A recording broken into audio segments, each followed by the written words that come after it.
I hope you're loving this podcast as much as I am. I want to take a quick break to tell you about the amazing products by the sponsor of this podcast, the Biophotonic holistic range of products, which help us all take healing to a higher frequency.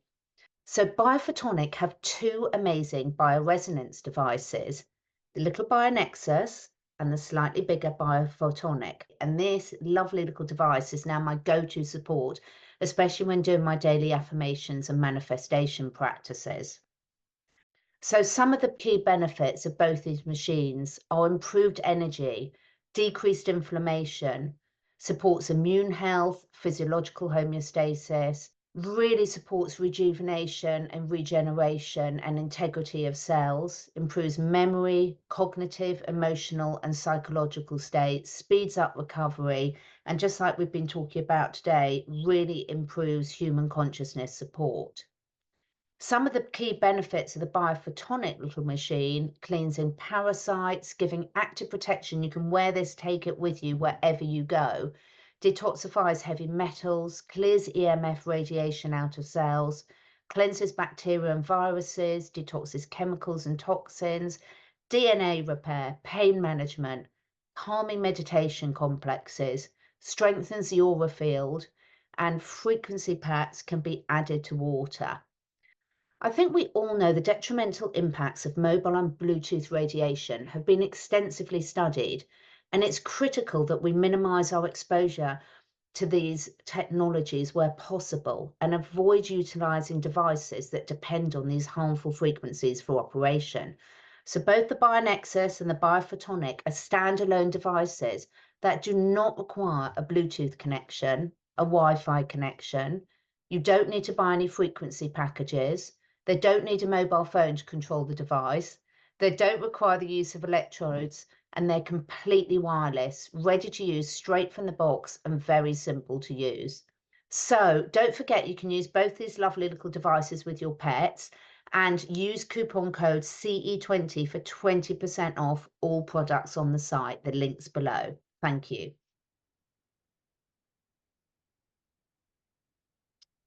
It's Thursday, which means it's coffee chat. Or here, look at the colour of that, Bryce. This is my homegrown chocolate mint. It's amazing. It's a species of mint that's got a slight chocolatey tinge, and I tell you, it's delicious. But coffee chat with Bryce. We're back again. How you doing, Bryce? My water's on the other side of the room. I have a big water full of electrolytes. I was like, where's my, oh, it's over on by my back. Oh, Very hot, very summery, very good. How are you guys? I heard you guys are having a heat wave over in England. oh, it's so funny you posted that. I don't know where you get so a lot of these things, because like we haven't. I've never seen that posted that 76 is a heat wave. No one in the UK posts that, but it is really lovely at the moment. But we're going to be talking today about generational trauma and healing trauma, and this will probably turn into a bit of a series. If you guys like it, let us know in the comment. And one of the things, it links in a bit with the weather, because obviously we all know that weather is a way to being used as a control mechanism at the moment. And, you know, regardless of how far you believe about geoengineering and everything, I'll be careful with my words on here. It's a reality. You know, anyone who's reached your age and my age knows that clouds didn't used to look like this. We know that what's happened in Dubai, with the floods. We know that a lot of the UAE and a lot of people are publicly saying you can look at all these patterns on the website. But you know, the weather is another control mechanism. But the reason we wanted to talk about generational trauma, and in general, really kick this subject off of healing trauma in the body and why we keep coming back, it's so important for us to do our own work, is because we are being, might sound a bit of a strong word to a lot of people who are copers, but we're being traumatized on every level, consciously, subconsciously. Plus, we're also dealing with previous generations' trauma, aren't we, Bryce? Yeah, I mean that's in yoga we say that you have three karmas you're working with, and karma is just cause and effect. You have your own karma from this life, your work from this life and past lives. You have your collective consciousness, which is the collective what we are all going through together at whatever timeline you're living in, and you have your ancestral karma. So you do carry, whether that be an inherited disease like the big C, or whether that be actual stressors that are emotional, or coping unhealthy coping mechanisms. And that's the thing, they're talking about coping. I'm laughing. I was thinking, so many people, we all, and I'm not sitting here saying we all do this. We all have coping mechanisms that we don't realize are coping mechanisms, but they're coping mechanisms that aren't even healthy, that Yeah. we have learned from actually our parents and our grandparents, our aunts and uncles, that they learned from their parents. And we keep passing that down, and it's getting us all into this rut almost, which I think is Yeah. intentional. But Yeah, completely. And what triggered this to really say, right, we really need to talk about this today is I took my mother and father were both born in or just after the Second World War in London. And they grew up on bomb sites. And they were saying, I took her for a tour around sort of her old hunting grounds of North London yesterday, and it's just quite incredible to sort of see how, just my mother's generation, what they grew up with. So she was born in a time where her mother was going tremendous trauma, tremendous lack, couldn't get food, couldn't get safety, didn't know what was happening, a lot of things taken out of their control. And uh, you can really see how this affects so many people.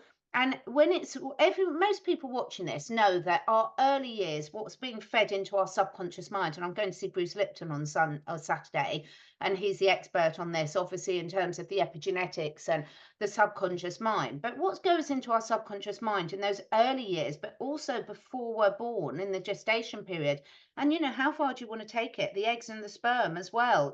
This is a real your thing. DNA carries it as well. Yeah. Literally, and it's so proven, but it's so hard for people to really grasp, but because it can then come across as there's nothing I can do about it. But you and I and lots of people know there is something that you can do about it. But like in our discussions with Kathy O'Brien, and she's coming back on both our shows soon, if you bring awareness to it, it's much easier to see it in other people than it is in yourself, isn't it, Bryce? I know I'm mixing a lot up here, but a lot of us can see this trauma being demonstrated in other ones, people we love, good friends, etc., or even public figures.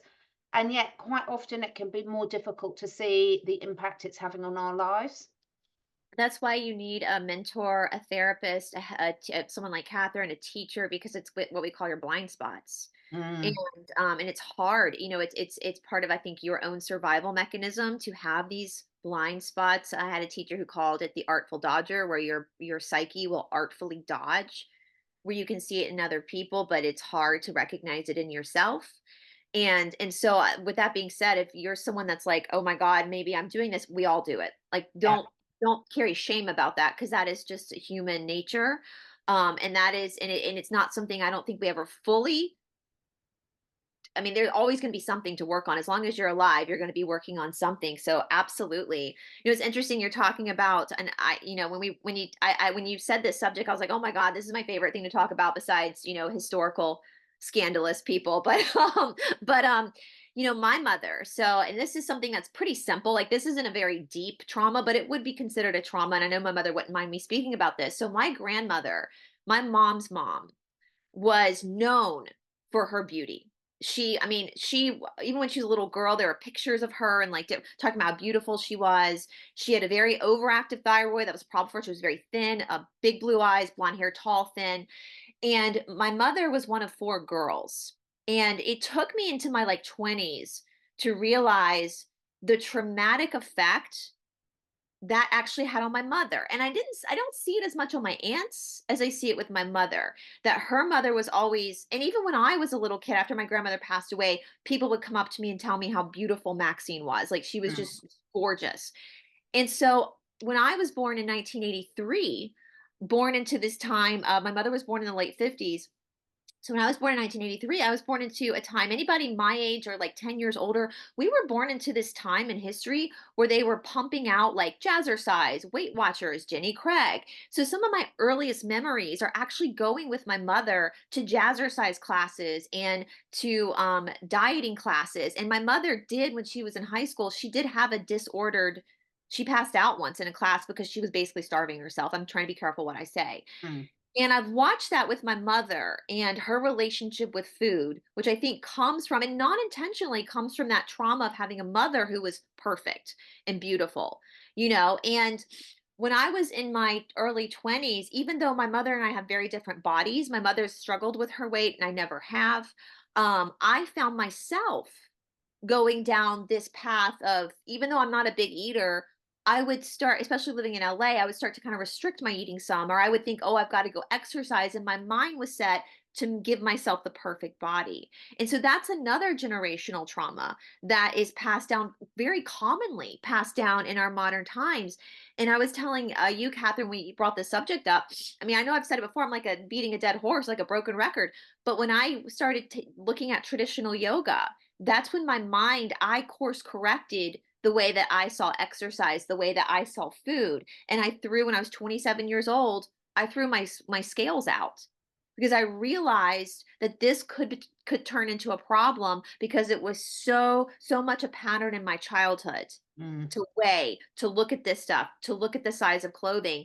And again, my mother's aware of this. It's not, it was just her reaction, her karma to what to her own mother who loved her. Like, I don't think my grandmother was going around like chastising her daughters, but it was Yeah. just a, you know, and so I've even said before, if I ever had a child, I probably would never speak about weight loss in my house. I would talk about food being energy and like what's going to make you feel better versus what's going to like make you skinny, if that makes sense. Trying to change that Completely. course.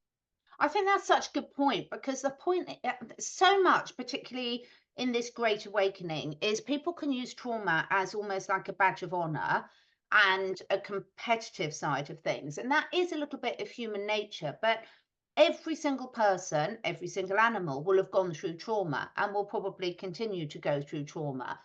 And when we understand that and we can recognize it more, then we can really try and stop it having such a profound effect on our physical state, our mental state, our spiritual state. Because we do know that trauma, you and I have spoken about it before, we've both spoken about it with other people on our channels, that trauma is stored at a cellular level. And so we know that this can come back up and trigger, etc., certain things. And it's really, really hard for people to get to the bottom of it. And sometimes you can get very into a headspace trying to understand why. Or sometimes people, like I can understand a lot of where my trauma comes from, but understanding it doesn't transmute it. And that's why having lots of different tools in the toolbox that resonate for you can really make all the difference. Because for me, part of this great awakening is being the generation in your family of whatever age you are, where you help to break that cycle and say, no, we stop it here, in terms of we're not going to keep passing this trauma on from generation to generation and hope that the next person deals with it. Absolutely. Well, it's interesting as you're saying that too, because and I say this in my classes a lot, and it's so crazy that you wanted to talk about this. 'Cause I'm actually talking about this in my classes here in Atlanta with my in-person students. So I was like, this must be a collective consciousness thing now. But sometimes I tell my students this all the time, where your weakness is, like where you struggle, whatever that is, if you actually work through it, it becomes your strongest ally. It Yeah. becomes like because you can transmute it. And it's like, growing up, I was really good in English and history. Obviously, those were but I didn't like math. I hated math. That was the subject I hated the most. And people used to tell me, you would make a really good math teacher because you've had to actually really, sometimes when you're good Yeah. at something, you're not good at explaining it because you just get it. But when you've had to struggle through something and you learn that wisdom, that ends up becoming the PowerPoint of your gift to the world. I mean, I just started talking about how growing up, exercise was seen as almost like a torture to get yourself skinny. It was a punishment. And what do I do now? Now I use exercise as a way to help people transmute their trauma. Mm. We were talking about, if you guys don't follow Catherine on Instagram, you've gotten a huge following on Instagram now. She posts a lot of really important little tips, about what's actually happening. And I was telling you, Catherine, we're talking about recovering either generational trauma or trauma you've experienced in this life. It starts taking control of that, starts with understanding what it is, what that Yeah. energy is. and what it's the body's going to hold it. Why is the body holding it? Because that's what the body's supposed to do, because it's supposed to keep you alive. But if you don't deal with it, it's going to become a weight. One of the things that I used to love to get done was cupping. And I haven't had it done in a while, but it kind of like, I had this Chinese medicine doctor who would do cupping on me, and he was the funniest. I loved him, but he would explain, because what they'll do, they'll feel it. Well, take your back, for example. They'll feel your back and they'll find where there's maybe a tension, and they light a light into this cup, and they stick it on your skin, and it sucks your skin up. And so what it does, and you lay there for like 10 minutes with these like bulbs on your body, and it pulls up blood that's Mhm. basically stuck in a particular area, and so healing can't happen. So it pulls the blood up so new blood, fresh blood, can come in and start the healing process. So you walk around looking like you got hickeys all over your back when you're done because of the old blood. Well, that's the same. So if we see that from a physical perspective of literal blood, and what's literally happening in tight spots is, well, it's manifested itself emotionally too. The only reason why that happened is because you're emotionally holding on to something. It's like knee issues. We can in the energetic body, in yoga specifically, the knee and the kidney are connected Yeah. energetically. The kidney and the knee represent fear of the future. Hmm. So if I have a right knee issue, that's the masculine side of my body. That tells me that I am either subconsciously or consciously worried about how I'm going to, because that's masculine. So how am I going to pay my bills in the future? How am I going to support myself? So that stress is now playing itself out in a bad knee, right? It's getting stuck in the knee. So it's going to come as knee pain. And I think once we start to understand the body is always communicating with us, like the knee is just being like, hey, you're stressed out about something that you can't control right now. We need to flush through why you're stressed out and flush that energy. Once we understand that, and we don't, because nowadays with modern medicine, we get a knee issue and we think, oh, we just got to rest. We can't move it. We can't touch it. We can't. Absolutely. Doing that. Completely. And it's so interesting because I've got a lefty knee injury at the moment. But again, I'm a completely no, it's related to looking at the emotional links to things. And I so love that you brought up cupping. This is so synchronistic because one of the things that I've been working on with someone, and it should be available very soon, within sort of 1 to 2 months. Sorry, my dog's really itching at the moment. Layla, it's really hot and they've been out in the grass. They've got grass allergy. The cupping is so important to remove that stagnant blood, remove the energy. And again, an ancient Chinese Tibetan technique which is like an advanced form for EFT. It's sort of a combination of EFT and cupping, but it's quite an advanced slapping technique that brings this energy and clears it and transmutes it. And we're launching a course very soon on it. Watch this space. You guys are going to love this because this is all about, everyone will resonate with different approaches. I'm the type of person, once I've recognized it, let's work on this and get rid of it. So there's so many different ways out there that people can be doing things right here and right now. And this is where it's so fantastic if you've got a mentor, as Bryce mentioned, a teacher, a really good friend who's looking at these things with you, and you can have honest conversations. I was speaking to one of my really good friends who's a fantastic holistic therapist today, Bryce, and she was saying someone she interacted with, they work in energy medicine, and yet when they had a conversation that challenged one of their belief systems, they completely erupted and never got through it. And they're teaching energy medicine. And it's not that we ever get to this stage of being perfect, but having those people in your life that you trust enough, whether you pay for it or whether it's a friend or a family member, where you can get people to point out, hey, this might be holding you back, because Yeah. we've all got things that are holding us back. And we'll talk about, waiting for all these external things. We've all got elections coming up. UK, where I think it's next week, we vote. Um, do you want to? I mean, there is no good option, trust No, me. I mean, There is no good option. We won't get into that today. Everywhere in the world virtually has got elections coming up this year. And yes, that will be putting us either consciously or subconsciously, to various different degrees for all of us, adding an extra stress, adding an extra fear. Because when you look at things and you don't feel that you've got the capacity to control that, that puts a stress on you, whether go we're into fear. aware of it or not. So some of your favourite things, Bryce, for we've talked about some of them already, but some of your own personal things, you've talked about the exercise and you talked about the cupping in terms of how can people recognise it and what are some of your favourite ways for starting to transmute this? Well, for starters, too, I would say too with the example you gave with the energy healer, I would absolutely suggest. Now, there is a very big rule in traditional yoga. When you are looking for a teacher or a mentor, this person cannot be somebody who's in your private life. So there needs to be, and that it is for that reason. So like, I could not, yeah, I can give Catherine tips, but she's my friend, so I Yeah, can't be her teacher. I can't, that's just that crosses ethical boundaries. I can't be my boyfriend's teacher. I can't be my mom's teacher. I can't be a yeah. good friend's teacher because you need to have that boundary so that the teacher is looking at you from a place of purely energetic response and not personal investment, right? So like if I have So a important. so So important.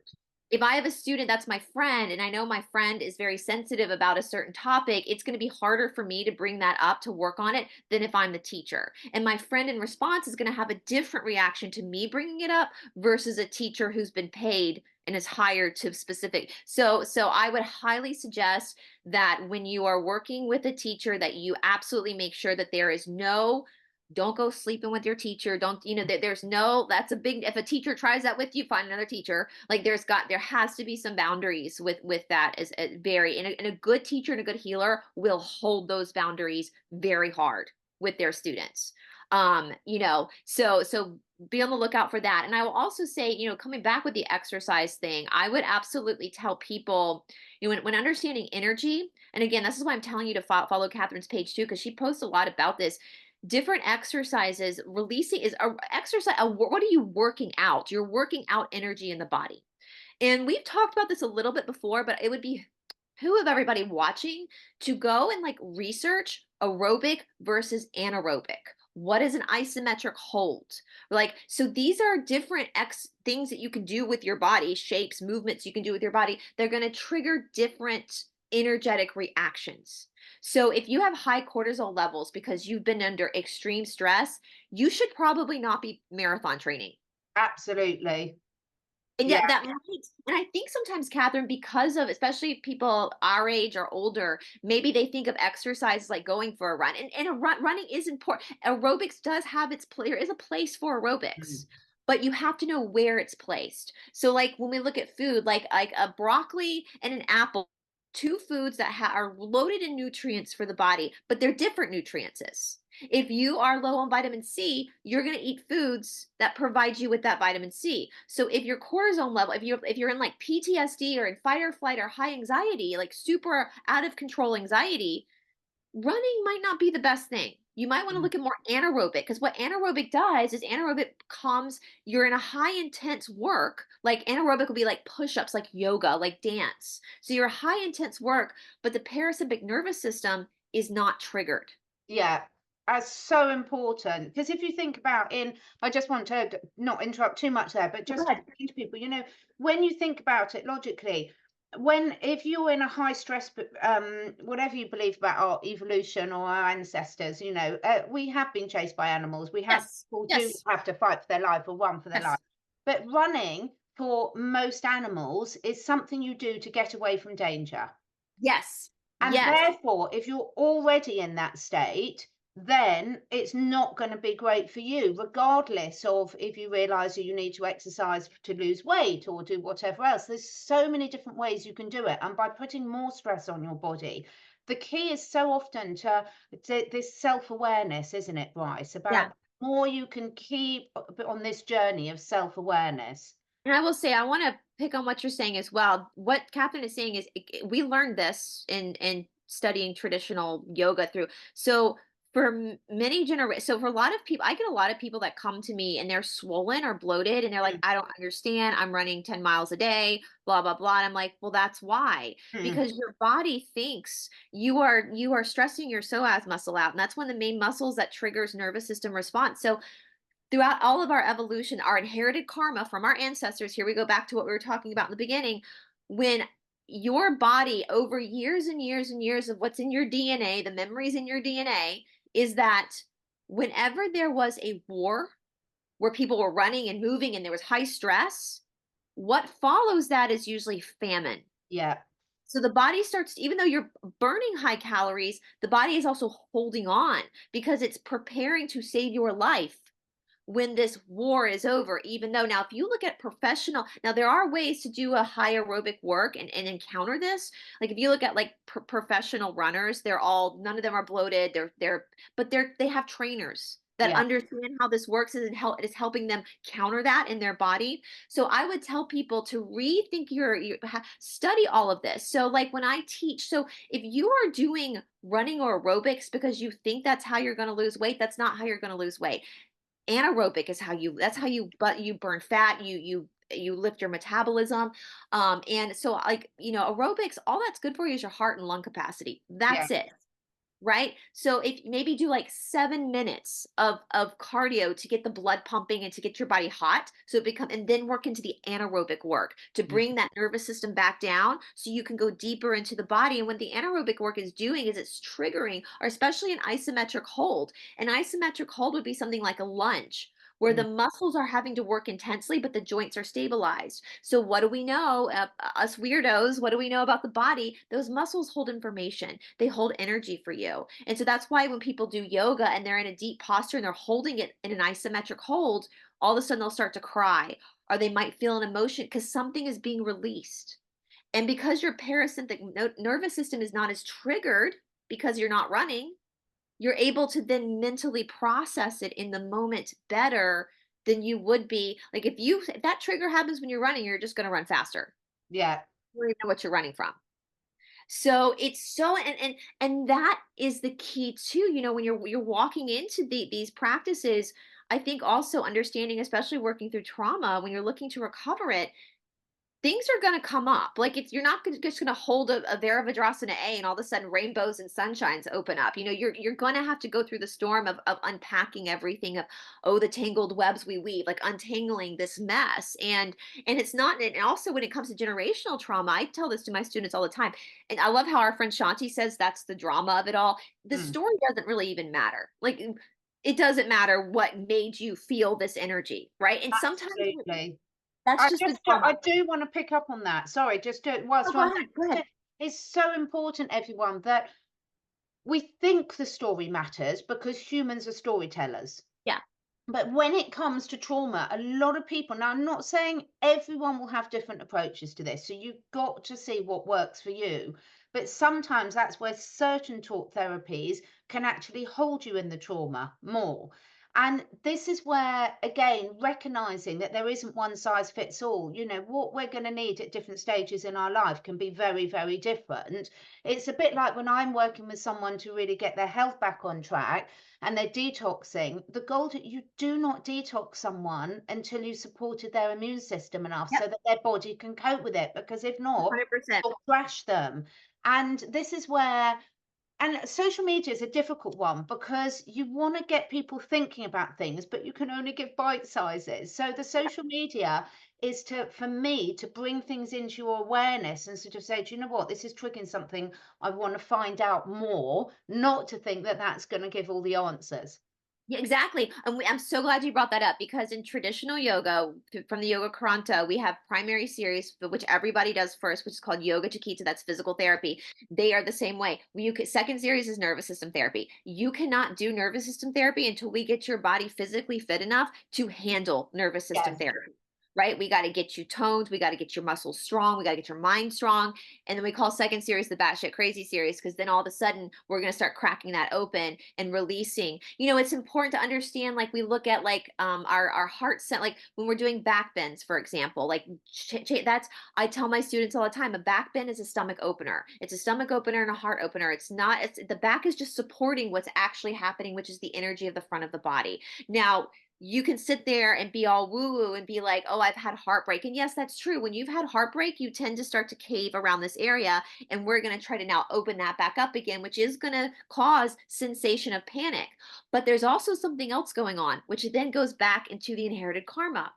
For many, again, we don't really know what our true history is, but I think it's safe to say we know that there was a time period when collectively across the world, our ancestors were having to fear spears Yeah. up over. So your body, your beautiful body to keep you alive, that's why you have a sternum here and ribs here to protect your vital organs. There are more nerve endings on the front of your body than the back of your body. That is why instinctually, when something is, you hear a loud noise, you do like this. Yeah. The nerves are triggered to protect what? Your heart, your lungs, the things that you actually need to keep going. Mm. So I tell students all the time, when you start working with back bending, don't think it's all just heartache. That's part of it, but you're also, your body has been over generations has been triggered to cave in to protect. And so there's going to be an instinct to make you want to come back in. And so how do we work with that then? Like you said, Catherine, okay, we know what the problem is. Now how are we going to work with it? I tell my students, let's focus on the breath. Don't stop breathing, keep breathing calmly so the nervous system can relax, going slowly as we slowly start to crack that open and let the energy flow out. And once you kind of understand the way the nervous system is responding to the actions given to you, whether that's a physical exercise or someone saying something to you, that's energy too. Once you start to understand how you are receiving that, then you can start to work to counter it. And it's not going to be, I mean, you're not going to do one back bend and all of a sudden years of generational trauma is healed. It's going to take continual. And I think too, one thing that's important too, Catherine, the more people work on this, and the more they start to come into themselves, we spend so much time disassociating, Yeah. like so much time that so many people are not in their bodies.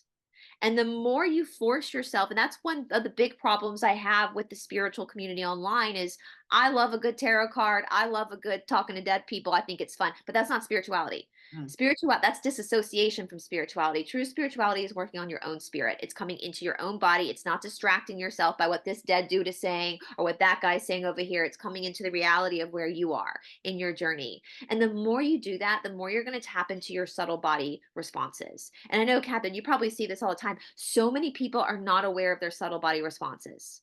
They're not Completely. aware. I think, yeah, talk us through this a bit more because this is, and then I want to just come on to a couple of other tools. This is such an important point. So, if so, for someone who's never heard of that before, how would So they do it? subtle kids are fully aware of their subtle body responses. Animals are fully, so you have what's called the gross body and you have what's called the subtle body. I don't know why they call it the gross body. Maybe Catherine can answer that. But like your gross body would be like, oh my God, I did a big hike yesterday and my quadriceps are sore or my biceps are sore. Like the big things, like I feel like I'm gonna puke because I'm drunk. Like that's big things that you're not gonna miss.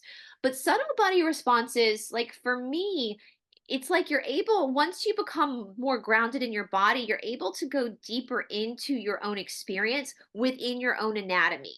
So you might start to notice more with different some people notice, hey, if I'm having a cheat day and I eat red food coloring, I kind of get a little weird. Like Mm. these things that maybe you didn't notice before because you weren't really in your body anyway. It's like, when you take, I talked about throwing your scales out earlier. That's a huge practice in getting to know your subtle body. Because if you have scales that are telling you the state of your body, how much you weigh, you're probably not relying on your own intuition or not just intuition, just feeling of when you feel bloated or when your stomach hurts but when you take that away, you're forced then to come into your body and experience what your body is actually subtly trying to communicate to you. And the thing about the subtle body is that's the first response with you when the body is communicating, it's subtle.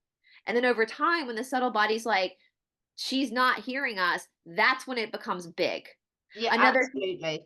like for me, okay, so I live in a city. I've lived in a city most of my life. Catherine, you were just in London the other day. Mm. Week before last, we were in Florida. And I notice whenever I come back, a subtle body response to the city, my nose is running more, my eyes are a little bit more swollen because that's a subtle, I might not have noticed that 20 years ago, Mm.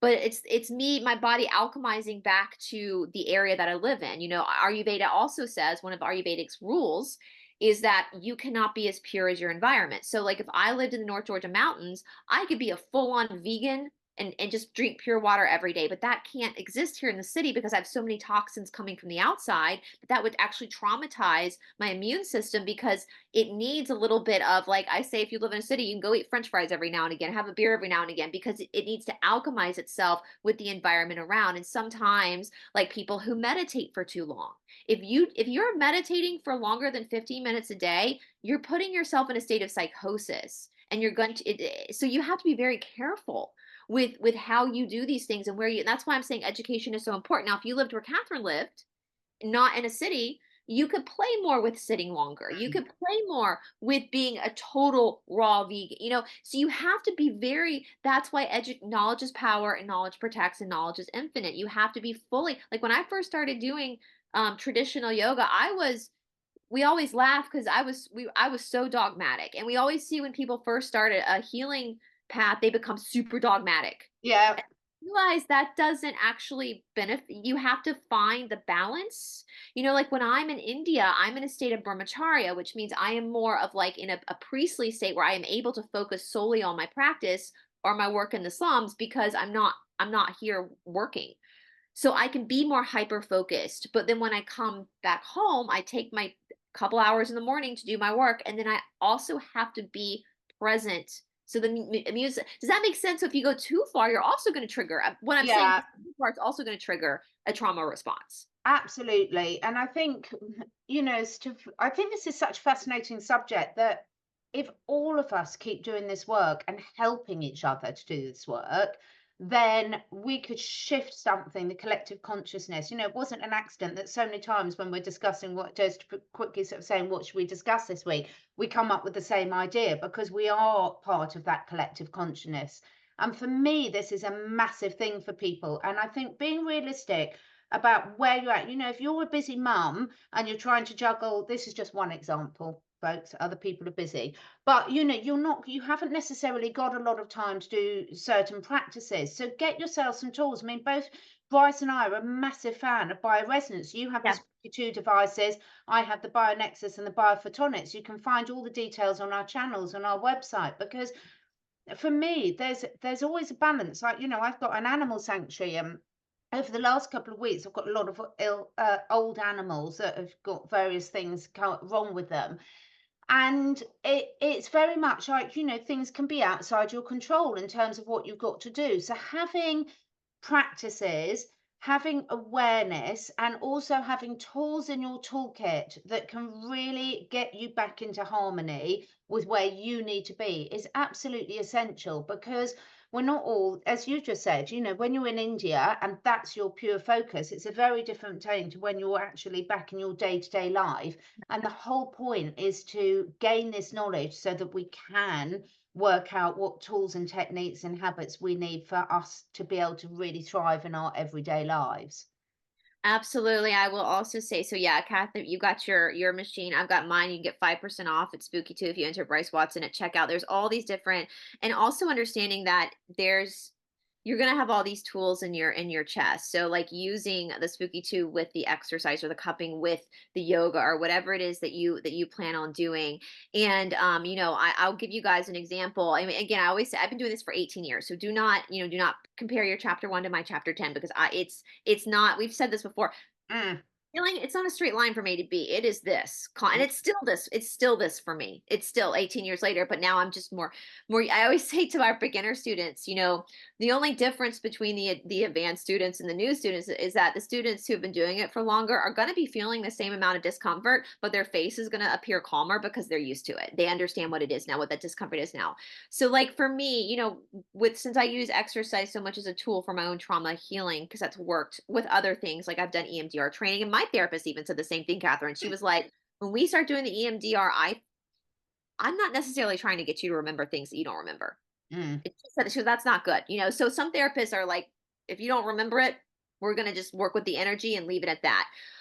So I kind of, for you guys, just to kind of understand what we're talking about, especially with understanding the alchemy of movement, the alchemy of energy. I do for a couple of days a week now, I do run like 7 miles, and that's just for me to get my heart Like I want my heart and my lungs to get stronger, especially with what's going on in the air with these things. That's just, I'm not doing it for weight loss. I'm not doing it for anything other than just to strengthen my heart. The rest of the week, it's yoga and anaerobic and isometric. So it's forcing me to go deeper into my body. However, like if I have a day, and we've talked about this before, Catherine, if I have a day where I'm really just angry and pissed off and want to punch somebody in the face. I mean, let's be honest, none of us are saints. We've all had those days where we just want to smack the crap out of someone. I will do what? I'll go kickbox. Yeah. More cardiovascular, but it's meeting the energy I'm carrying with what my body wants to do to release that energy without hurting anybody. So you can start to like notice what you're feeling and how your energy, but then if you're feeling like sad, let's just say you wake up and you just feel heavy and sad, anaerobic work. Mm. Get deep in your body, trigger your muscles. If you got to cry in the middle of an exercise program, trust me, you won't be the first person to do that. It happens all the time. And also something starts to happen too that I wanted when it comes to the recovery, and I try to do this with anytime you go into like a traditional healing modality, especially with like exercise like yoga, you're going in to be course corrected. You're going in to have somebody see your blind spots and constantly be working with you to correct you. So I always try to tell my students after class, like, I just want you to know, even though I just like tore your practice apart, you're doing a good job. Mm.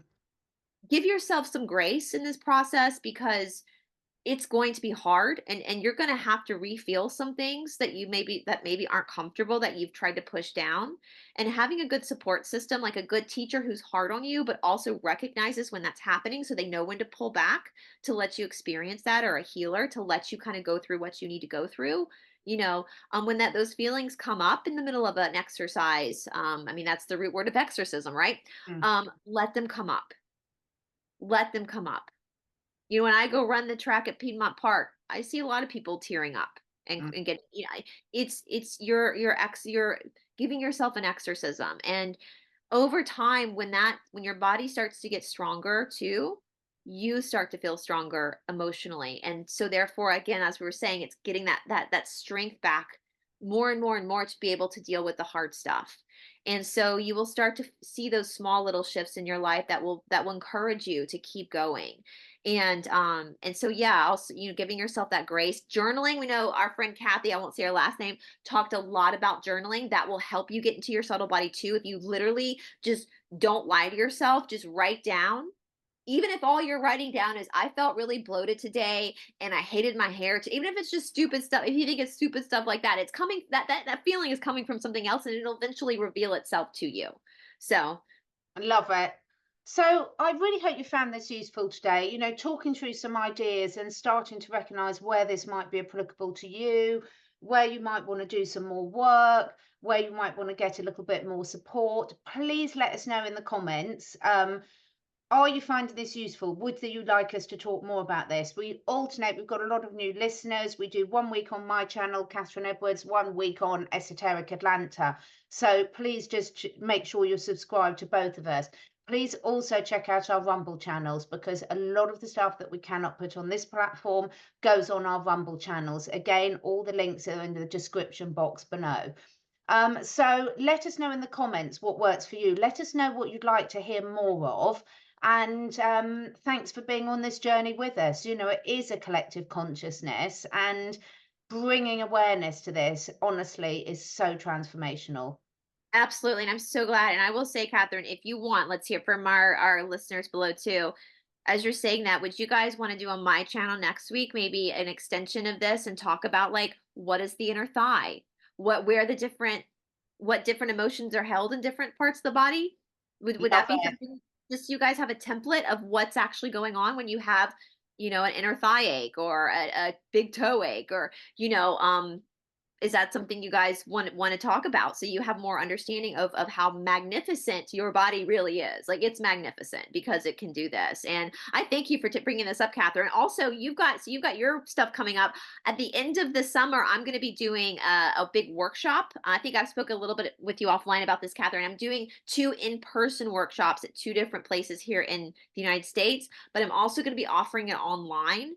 It's going to be limited seating. I've already done we have a whole workbook. I've created a whole workbook with the physical body, the energetic, all that kind of stuff. And then we're going to actually do some different exercises in the workshop to help you have a base understanding of course correcting that thought around. So, and I think, Catherine, as truthers, I hate that word, but as truthers, that's what we're trying to do. This is our passion offline too. It's what we do for living offline. This is what's going to get you to take your power back too, away from the powers that be. It's when you actually start to own your shit, basically. Yeah. You're It's so important, and it really can make life so much easier, more enjoyable, and you just be a great person to be around. So yeah, thanks so absolutely. much, Bryce. I love this subject. Thank you so much for everyone that's joined us. Please let us know in the comments what you want to hear more of. We find that so useful because we want to be having these discussions with you. And we will be back on Esoteric Atlanta next week. Thanks. Yes. Bye, guys. Thank you so much for taking the time to listen. And if you feel inspired, please do share with your friends and family. This helps us spread the word and also helps me encourage some exciting new guests to take part in this podcast. And above all, stay curious and stay free.